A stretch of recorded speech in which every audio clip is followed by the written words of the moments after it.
børn skulle have de smæk, de skulle have, fordi hvis man gav dem med riset, så håbede man, at så fik man riset det onde ud af dem. Det var det, der hedder på det godt dansk ris til egen røv. Det er jo et udtryk, der kommer af, at børnene blev sendt i skoven for at skære riset selv, og så skulle de så smækkes med det, og bagefter blev riset enten brændt eller smidt væk. Og på den måde håbede man så, at det uartige, som barnet havde lavet, det kunne have været at stjæle eller lyve, eller slå en kammerat, eller hvad ved jeg, det blev smidt væk sammen med riset. Sådan tænker vi jo ikke i dag. Forældre må ikke slå deres børn, og lærerne må heller ikke slå eleverne. Altså når man var barn i 1700-tallet, så var man jo kommet med storken, helt bogstaveligt forstand. Ingen vidste, hvornår man kom, kan man sige. Det var noget Gud, han bestemte. Og folk fik mange børn, og levetiden var kort. Det var den både for børn, men det var den også for voksne. Og det betød, at hvis risikoen for at dø var rimelig stor, hvis man indtil man fyldte 5 år.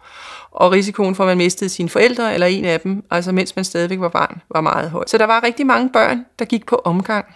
Og det er jo for os, at det er måske lidt mærkeligt, men der var jo familier, der var barnløse, og det gik jo ikke at være barnløs, fordi nogen skulle jo arve gården, men nogen skulle også hjælpe med dyrene, og der var masser af arbejdsopgaver, som børn skulle udfylde. Børns plads i samfundet var jo givet fra fødslen. De skulle, medmindre de tilhørte overklassen, så skulle de arbejde. Og også i overklassen var det jo hårdt arbejde at være barn, fordi der skulle man jo så lære alt det, man forventedes at kunne som voksen. Altså hvis man blev født ind i en adelig familie, så skulle man kunne som drengen blive godsejer og leve dette liv med alle de ritualer og formmæssige krav. Og pigerne skulle jo blive gode husmødre, de skulle drive et kæmpe hushold, så de skulle også lære at sy og bage og alle de her ting.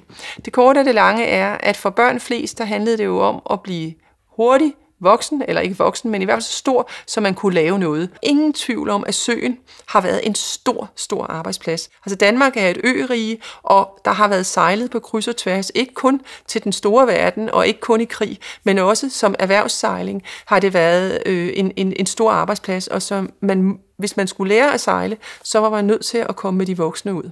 Det der jo sker, når vi kommer op igennem 1700-tallet og ind i 1800-tallet, det er jo, at skolen melder sig på banen. Altså vi tænker jo skolen i dag som noget rigtig positivt, som noget, som er vigtigt, både for os som mennesker og også for det samfund, vi lever i. Men hvis vi går tilbage i historien, så man jo ikke sådan på det. Det blev jo en kamp om børnenes tid.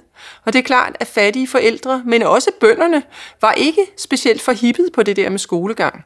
I hvert fald ikke for de fattige børn. Fordi det tog arbejdskraften fra dem, og hvem skulle så udføre det arbejde? Og til den meget billige penge, som børnene jo også arbejdede. Ofte fik de jo ikke engang løn, der arbejdede de for kosten, og fik måske noget løn, noget stof, eller et par træsko, eller sådan noget, når sæsonen var overstået.